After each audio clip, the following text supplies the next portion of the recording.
प्यारे बच्चों, आज हम बात करेंगे एक ऐसे साहित्यकार की जिनका जीवन गरीबी में पला बढ़ा था, परंतु फिर भी उन्होंने कभी भी अपने जीवन में हार नहीं मानी।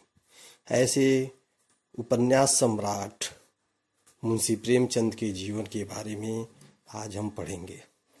मुंशी प्रेमचंद का जन्म 31 जुलाई सन 1880 ईस्वी को काशी से 4 मील की दूरी पर स्थित लम्ही नामक ग्राम में हुआ था। मुंशी प्रेमचंद का जीवन शुरुआत से ही गरीबी में व्यतीत हुआ था। मुंशी प्रेमचंद जब 7 वर्ष की अवस्था में थे, उसी समय उनकी माता की मृत्यु हो गई और उसके अगले 7 वर्ष की अवस्था में उनके पिता की मृत्यु हो गई। इस प्रकार 14 वर्ष की अवस्था में उनके सर से उनके माता पिता का साया उठ चुका था। इसके बाद घर की सारी जिम्मेदारी मुंशी प्रेमचंद के ऊपर आ पड़ी।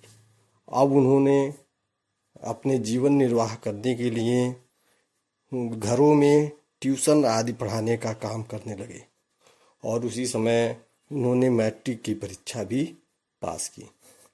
मैट्रिक की परीक्षा पास करने के उपरांत उनका विवाह अल्प अवस्था में ही हो गया था, परंतु चूंकि वह विवाह उनकी अवस्था के अनुरूप नहीं था, इसलिए उन्होंने बाद में शिवरानी देवी नामक महिला से विवाह किए।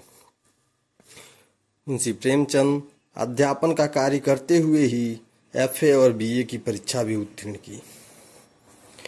FA और इसके बाद उन्होंने गोरखपुर में डिप्टी इंस्पेक्टर के पद पे कार्य किया और पुनः जब गांधी जी के बारे में सुना कि गांधी जी ने अपनी सरकारी नौकरी छोड़कर देश सेवा में लग गए हैं, तो इन्होंने भी अपनी डिप्टी इंस्पेक्टर के पद से इस्तीफा दे दिया। कुछ समय पश्चात उन्होंने कानपुर स्थित मारवाड़ी स्कूल में अध्यापन का कार्य करने लगे। उसके तत्पश्चात काशी विद्यापीठ में प्रधान अध्यापक के पद पे भी उन्होंने काम किया। मुंशी प्रेमचंद का झुकाव शुरू से ही कहानियों और उपन्यासों आदि में रमा हुआ था। वे शुरू से ही उर्दू में कहानियां लिखा करते थे, इसलिए उन्होंने विभिन्न पत्र पत्रिकाओं जैसे माधुरी, मर्यादा, हंस और जागरण आदि पत्रिकाओं का संपादन भी किया। बाद में वे 1934-35 के आसपास 8,000 रुपये के वेतन पर एक फिल्म कंपनी में नौकरी भी किए। चूंकि उन्हें जलोदर नामक बीमारी थी, इस कारण उनकी मृत्यु 8 अक्टूबर सन 1936 ईस्वी को हो गई।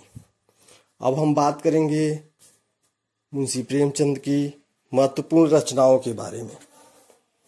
मुंशी प्रेमचंद को एक कहानीकार और उपन्यासकार के रूप में जाना जाता है।